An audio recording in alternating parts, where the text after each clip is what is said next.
Hi guys! Welcome back to my channel. So, update lang tong aking upload today. So guys, usapang vlogger tayo ngayon guys.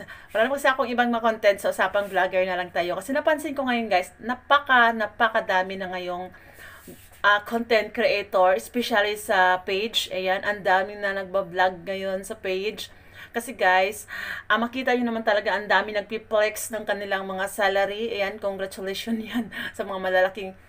Oh guys, yung iba hindi naniwala. Ako guys, naniniwala ako na malaki talaga ang kitaan sa Reels. Ayan, malaki ang kitaan sa Reels talaga. Kasi sa Reels kasi guys, short lang yan. Pag natapos yan napapanood, automatically binabayaran ni Meta talaga yan. Unlike sa long video talaga. Kaya guys, napapansin mo, yung hindi masyadong sikat, sila yung pinakamalaking kinikita na pinopost nila, yung piniplex nila, yung mga sahod nila sa Reels.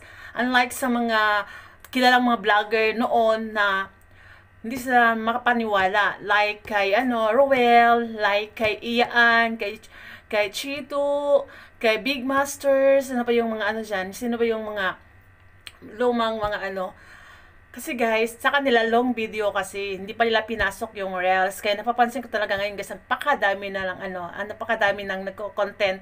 So yun guys, Google, ang advice ko lang naman is of course, Google lang, ay, napakalaki nyo dyan sa Pilipinas. Kasi nga, once pag nakuha nyo na yung requirements ni Meta, ayan, mas maganda talaga guys na monetize yung channel niyo. Kasi kahit wala man lang nagpapalipad ng star, mayroong ads, may kikitain kayo kahit pakunti-kunti. Kasi guys, lalo sa atin na hindi tayo kilala, walang nagsusupport. Pag hindi tayo kilala talaga, lalo pag walang pakulo, wala talaga mag-support. Upload ng upload lang. Ganyan dati kasi guys, luckily lang sa akin, yung sa luma kong page, may kinita ako doon. Kasi nga, lagi ako nagla-live. Ayan, kilala ko dyan sa mga datihan kong viewers dito sa aking page at sa aking YouTube na lagi ako nagla-live 2 times a day, nagpapa-entry ako, nagpapa-games. Kaya dati guys, kung sumahod talaga ako, dapat ng nasa na yun kasi cut off sa page is talaga 30 and sa sahod ng 21, 22. Unlike dito sa YouTube guys, ang cut off dito is 9 and then ang payout 23, 22 like that kasi bangko talaga dito sa bank to bank talaga dito sa YouTube. So natutuwa lang ako guys, ito share ko lang. Lalo sa mga baguhan, Google lang kayo guys. Alam nyo guys, yung page ko naman, ini-enjoy ko lang. Update lang naman yung upload ko kasi nga wala talaga guys, hindi restricted tong page ko. Wala akong violation sa page ko. Pikak. Pikak. Wala akong violation sa page ko. Itong bago kong page. Ano lang ka talaga guys, nagkataon lang siya na eligible siya dito.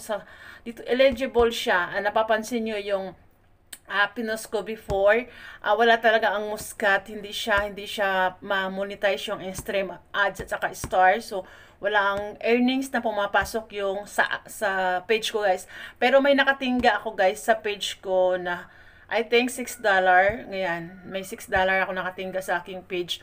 So guys, kung makauwi man ako ng Pinason, ayan, so at least update lagi yung yung aking page.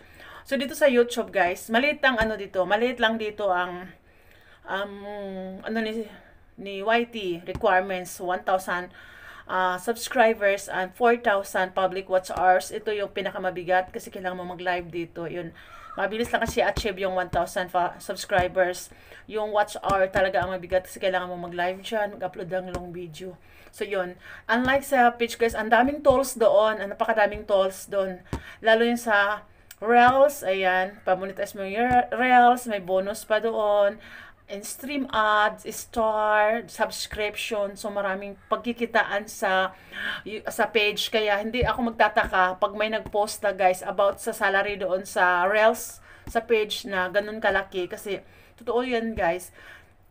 Kasi nga, may cut-off yan For example, nag-boom yung upload nila. Sa isang upload lang, nagbo-boom araw-araw. So, pag nag-cut off guys, yung before nilang video na nag-boom, sasahurin nila yun next month, yung ganun. Kaya, napapansin ko talaga yung iba na dumadaan na in-stock ko din kung paano yung upload nila.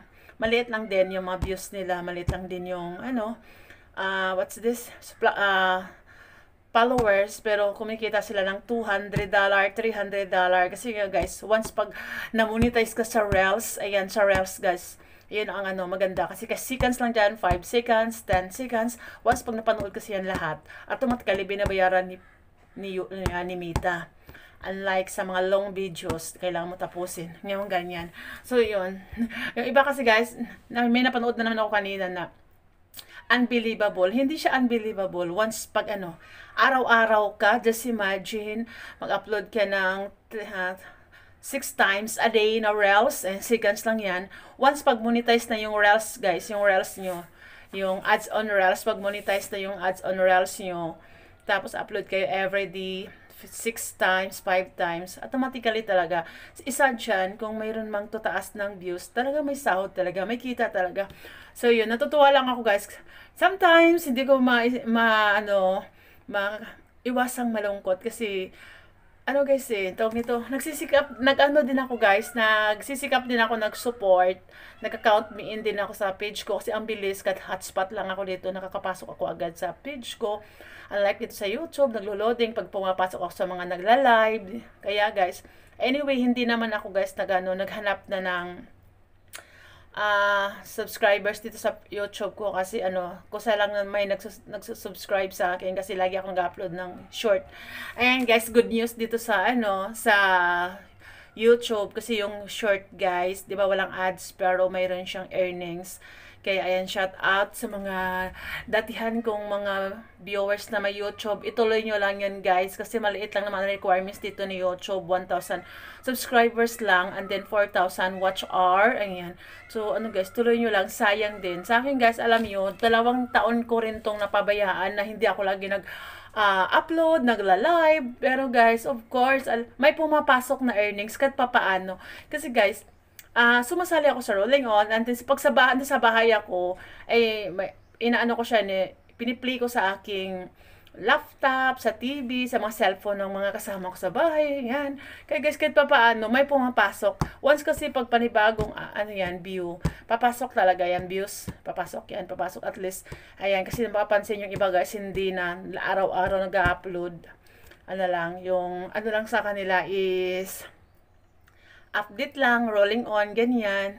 So, pag may mga extra, like sa mga big content creator, guys, nagpapaboost yan sila ng mga nila, mga ina-upload nila para mabilis din sila magka-earn, ganyan. So, yun. Ayun, guys. Yun nakikita ko ngayon. Natutuwa talaga ako sa page kasi ang dami-dami na ngayong nagbablog.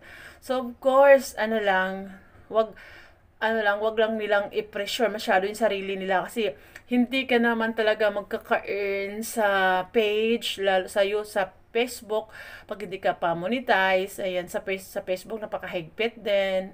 Especially sa, ang tawag nito, mga sinasabi mo, sa title mo, lalo pag hindi mo sariling, content. Yung iba kasi mostly nangunguha na lang. So, guys, ayun lang napapansin ko talaga, nakakatuwa, no? So, ayan, bago ko yun lang guys, update lang naman to. So, bago ko ang video na to, of course, maraming salamat sa lahat na nandyan pa, of course, sa mga nasusupport sa akin. Pasensyahan yun ako guys, hindi talaga ako masyado naikot na, ayan. So, update lang, mga ginagawa ko sa akin channel, update lang talaga ako, kasi nga, for highlights niyan, lalo dito sa YouTube ko especially, kahit paano may pumapasok siya guys, na earnings, pakunti man, pag naipon siya, okay lang. Ayan, at least, may aantayin. O, diba?